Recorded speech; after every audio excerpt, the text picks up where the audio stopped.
Here you'll find some love, music, laughter, and above all, she'll dare to tell the truth.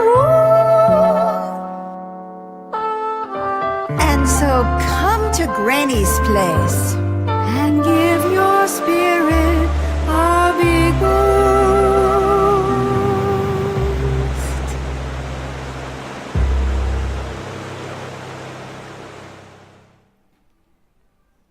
Welcome to Granny's Place, a haven for love, entertainment, and uncommon sense. I'm Sweet Baby James, and I'm here to introduce you to Granny Rocks. Tonight's theme, can we trust what we think? Maybe not. Let's see what Granny has to say about this. And now, here's Granny. Hello, hello, hello. So the first thing I need to tell you is because I'm so shy and so, not full of myself. It's my birthday. Today is my birthday. I am 73 years old. Now, should you trust that I'm telling you that I'm 73? Maybe I'm lying. Maybe I'm 22, but I'm prematurely wrinkled. How do you know? Have I shown you my birth certificate? I actually was born, according to my birth certificate, on February 28th, 1945. That was like another time. I mean, there was a war on. Anyway, so there it is. There's an introduction to our show. Can we trust what we think and what we think? Do we know what we think? Do we think that we know? Do we know that we think that we know, but we really don't know? Are we even thinking? Okay, so I'm in a very good mood tonight, and it's because I'm with you. And if you're here, that means you want to talk about this topic, because all the people who don't want to talk about this are not listening, right? They're avoiding. That's right. So we have free reign to say anything we want. So there's so much to this topic, really. It's kind of, I started thinking about it about an hour ago. I thought, oh my God, what am I going to say? What am I going to say? Well, have you ever noticed that kids imitate their parents? Now, I'm housebound most of the time. I don't go out much. But let's say I've been at a Home Depot and I'm seeing a family dragging around in the drill lane. Those aren't, they're not lanes. Where people walk up and down. Anyway, you know what I mean, don't you? Okay.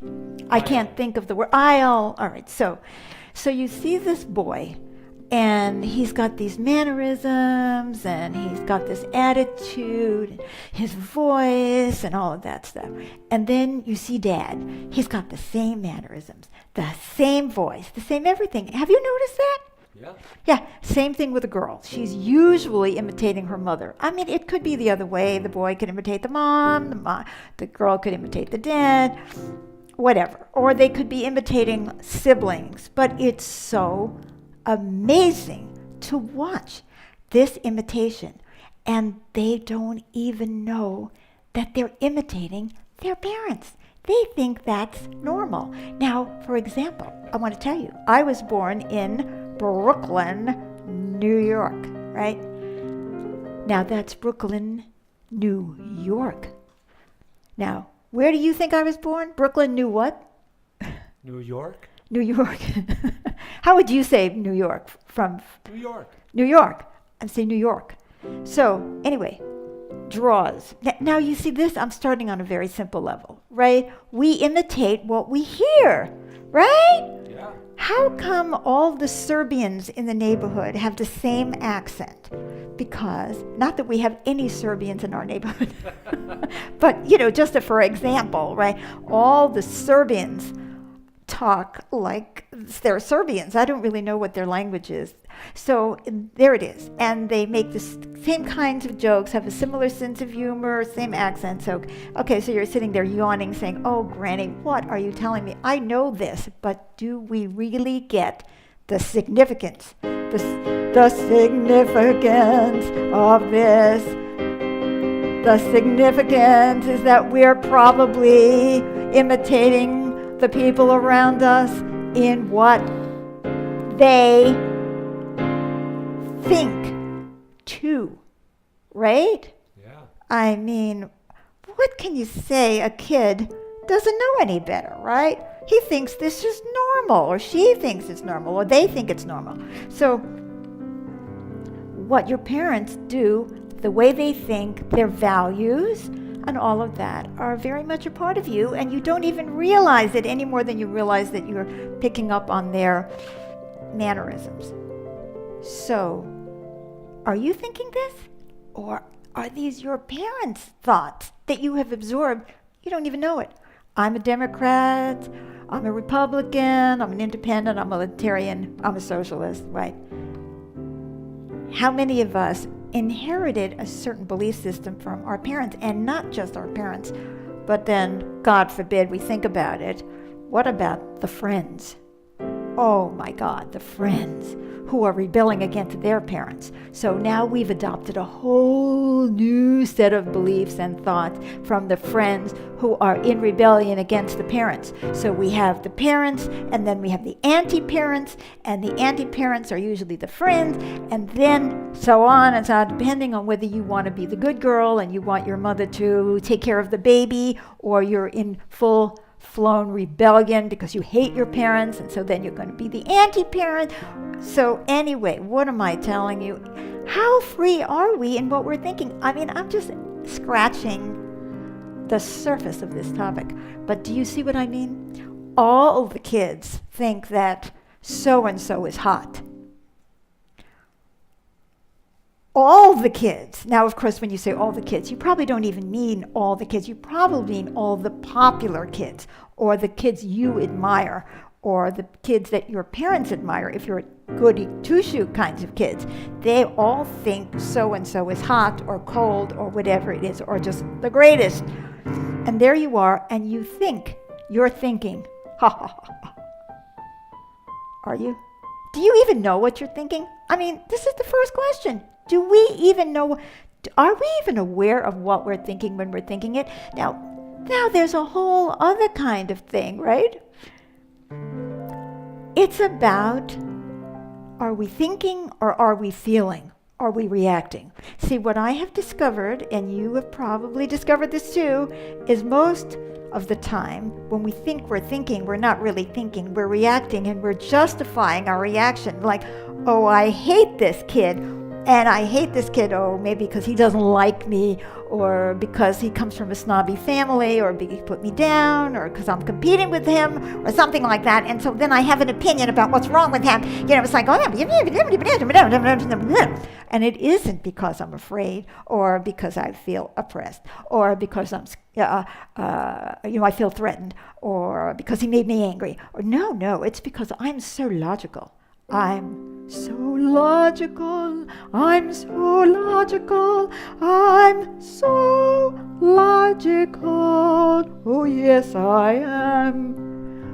Someone should cut his you-know-whats off. That's logical. Don't you think that's logical? So anyway, usually, and I have found, see, I've been a counselor, believe it or not, for 38 years. I'm a good counselor. Don't let this facade fool you. I'm just as nuts and happy and laugh and play the piano when I'm doing counseling as I do when I'm doing this. So anyway, what was I talking about? Just self-justification. So I have discovered, I'm 73 today. I'm allowed to forget everything. Everything. God knows what I'm going to be like when I'm 74. So where did you get that idea? Like old people get a get out of jail card, Oh, right? good point. I'm old good and feeble. point. Well, you can't ask anything of me. You know where I got it. Oh, well, I don't even want to say it. It might offend someone. But anyway, what I'm trying to tell you is that most of us are actually rationalizing our behavior. We're rationalizing our opinions because we have feelings. We don't know what to do with them. They make us crazy. And then we figure out something that's going to make us sound rational. And then we make it up. And then we say, well, this is what I think. This is what I think. And don't you love that? Well, I think. Haven't you heard that? Well, I think. You know, like, so you think? right? Well, have you ever said that? It's like, well, I think that such and such, that that the world is going to come to an end in 2025. And you think it's going to come to an end in 2026. Well, I think. What is the basis of that thought? Can you please tell me? Evidence. Give me some evidence. Well, we're going to be looking for evidence. Well, let's go to the history books. We're not the kind of schnooks who are impacted by social media and all our friends know. We do actual research. You know, want to hear something? See, I studied history in graduate school as well as in whatever they call that, college, undergraduate. Oh, okay. I never finished graduate school because I left because the Vietnam War was still going on and I couldn't sit there, you know, living that life when that war was still going on. So maybe they taught you something in the next year that I didn't learn. But what I did discover is that all these history books I was written, now this is going to come as a shock, were written by people. And people got their opinions from other people. There are so many inaccuracies in the history books because it's all passed down. So some Spaniard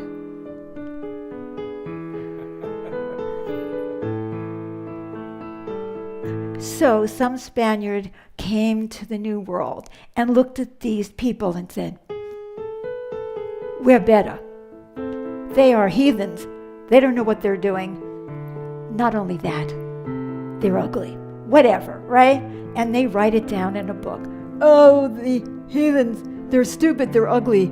They beat their wives. Well, maybe they did beat their wives. Most people around the world do, unfortunately. But anyway, and in 1602, no, it's probably more like 1502, so-and-so did such and such to so-and-so. And how do I know? Because some other so-and-so came in and said, you know, I heard on the trail today, right, that so-and-so did something to so-and-so, right? And they wrote it down in a history book. And then, guess what? It becomes a footnote to every other history book that's ever been written. And you don't even know that it started with so-and-so, right? You think it's history.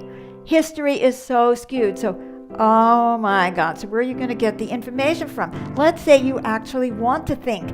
Maybe you're one of those few schnooks on the planet who thinks and cares about thinking and wants to be accurate. Oh my God. And then we said, well, let's see, but that's history. Let's look at science. We all know that science is golden. Science is golden, right? Okay, science is golden.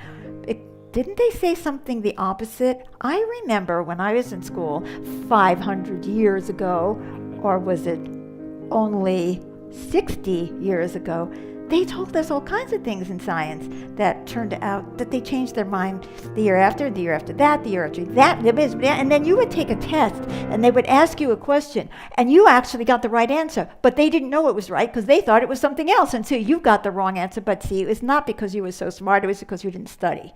So are you getting what I mean? So even when you're talking about school, university, people who are serious, who are trying to get the facts together, they may not know. Oh my God. Oh my God. I remember the scientists who in the 20th century were trying to prove that people of other races were actually inferior. And they had all kinds of science to back it up. What can I say? Right? You think maybe they were trying to rationalize white man's privilege? Or what about all those men who were absolutely convinced that women were not as smart? And of course, especially because we had periods, we could never, ever know what we were doing. No. Okay, facts, scientific facts, you can always make them up. And not only can you make them up, okay, you can be wrong, you can make them up, and then, best of all, you can put them out on Facebook. Oh my God. Do you know what the Muslims were cheering when the 9/11 happened, right? Nobody has any proof of this whatsoever, but I heard it from the one who heard it from the guy who heard it from, and anyway, so-and-so says that it's true, so it must be true, it must be true, it must be true, it must be true. You know, this is the beginning. This is like going back to the beginning when I was talking about your parents. So, okay, so now we have the authorities that we have decided, no, they're in the know, right? Your candidate for office knows their facts are honest. I love those fact checkers. Don't you? That after every speech, after every claim, it's like, no. Now this is assuming that the fact checkers actually have facts, which we now realize we're not always so sure about those facts, because after all, human beings are the observers of everything, and then they're the interpreters, and then there's the interpretation of the interpretation. Now, when I see an article about health, and I read it, oh, remember those articles that tell you that alcohol, you must drink wine. Wine, yeah. You must drink wine. My body told me that was a big mistake a long time ago. And that research, what happened to that research? How many years later did they say, well, maybe not. Maybe that wasn't such a good idea. So, facts. But we have to decide who we're going to trust. So you go to the doctor, and the doctor says, you have left-handed Gumpelrooper. Not right-handed Gumpelrooper, which your other doctor told you had. No, you have the left-handed Gumpelrooper. So, and you say, oh my God, I'm going to die. What should I do, doctor? What should I do? What should I do? Sounds like there's no cure for that. Oh no, I happen to have in my left-hand pocket the cure for that, because I've looked it up on the internet, and the internet tells me that the cure for left-handed Gumpelrooper, or whatever it is, these pills.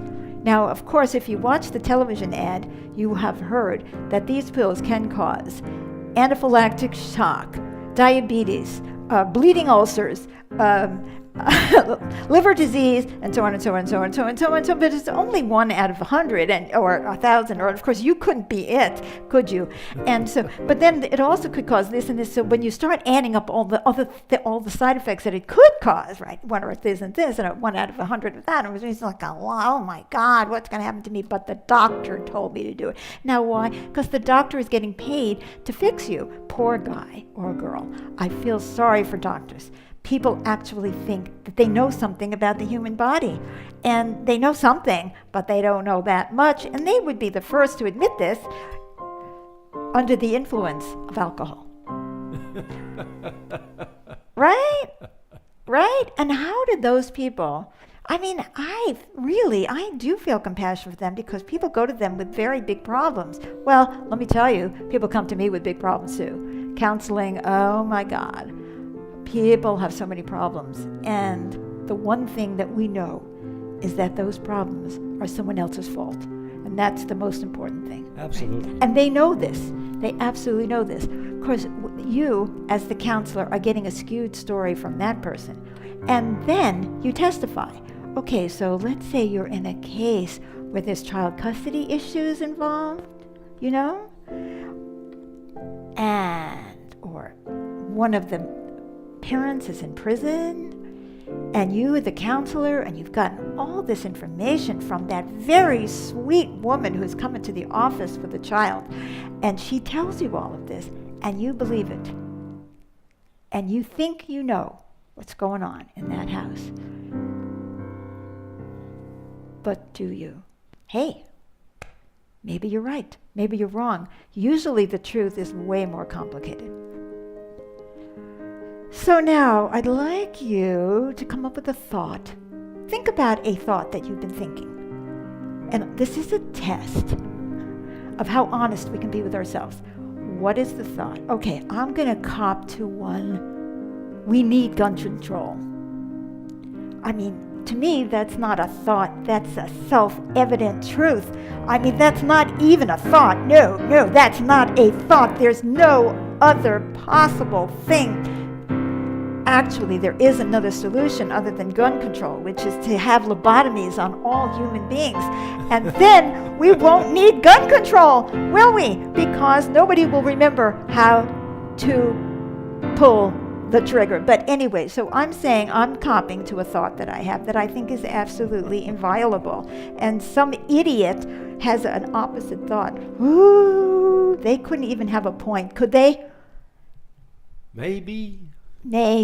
My God, maybe they could have a point. I don't know what point it is. But I mean, I'm telling you, I have to actually let myself think maybe they have a point. Maybe Saddam Hussein has a point. Maybe Mike Pence has a thought.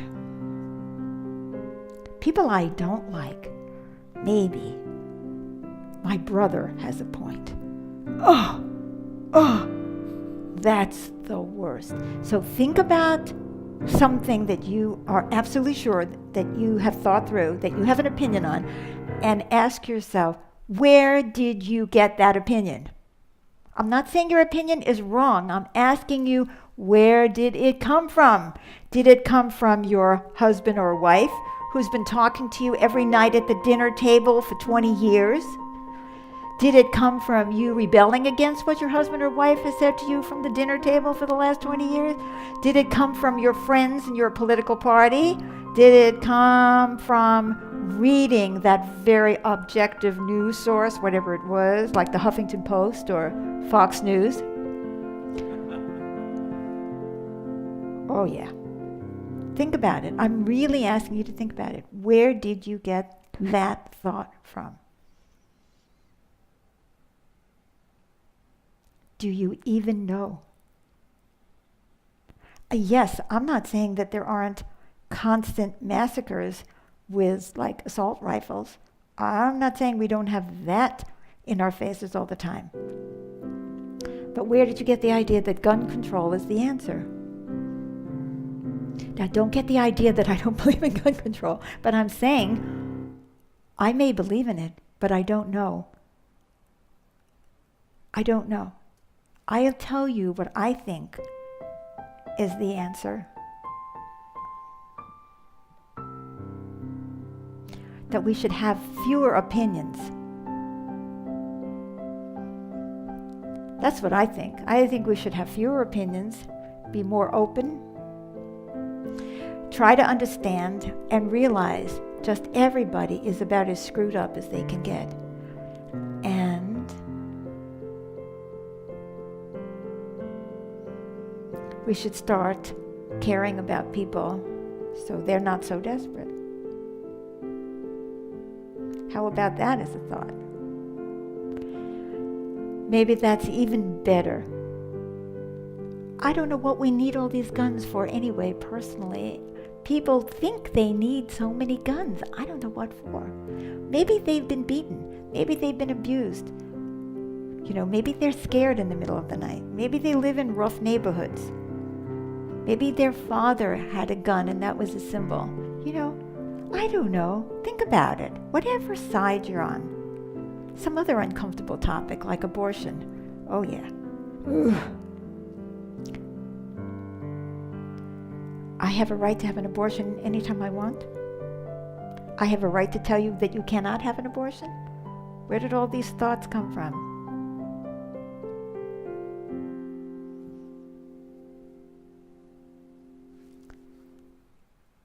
Are you following me? Are you thinking now about all your thoughts? What about the thought that my husband is an a-hole? What about the thought that my husband is faithful to me? Do I know?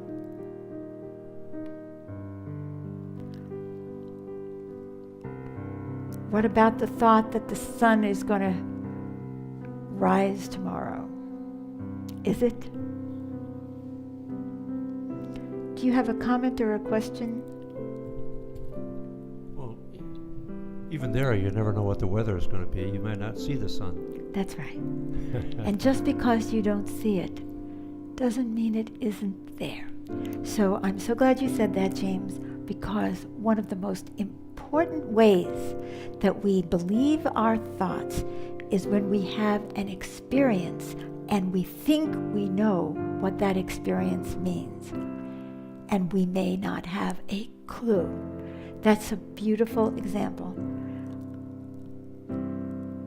If I didn't know anything about science, I would think that the sun comes out some days and it doesn't come out another, right? I would think the world was flat. All kinds of stuff like that. Now, think about the experience that you've had with somebody and all the opinions you have about that person based on that experience. You know, I've heard a lot of times people went to funerals of their parents and somebody got up and said, "Oh my God, your mother was a saint." And you say, "What?" Not to me, she wasn't. I am not denying your experience. I'm saying that experience is a very narrow basis for opinions. Unless we have all the experiences in the world, it's hard. But we are very attached to what we believe based on our experience, though, aren't we? Yeah, I've carried so many stories about what happened in my family, and as a result of counseling work, I saw that most of those stories were just totally not true, incomplete, one-sided. Yes. So what is the consequence of all this thinking? We often are resentful towards each other. We suspect each other. We hate each other. We despise each other. We glorify each other. We have crushes. And we get stuck. You know, I would like us to free our minds. Free our minds. Free our minds. Free our minds. Free our minds.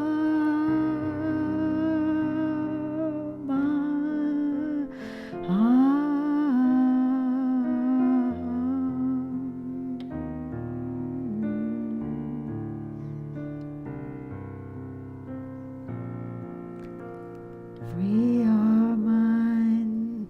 Let us hold our opinions lightly. Let's examine our thoughts. Let's not make them the truth. Let's recognize that opinions are opinions. And let's not only doubt the opinions of others, but let's doubt our own. Now, isn't that scary? How can I get up? How can I function if I don't have a thought, an opinion about everything? If I don't know how the world functions, oh my God, I'm going to die because I don't know, and I have to know, and I have to look like I know, and that I have it together. Otherwise, someone's going to take advantage of me, or some other horrible thing is going to happen. Right? Yeah. No.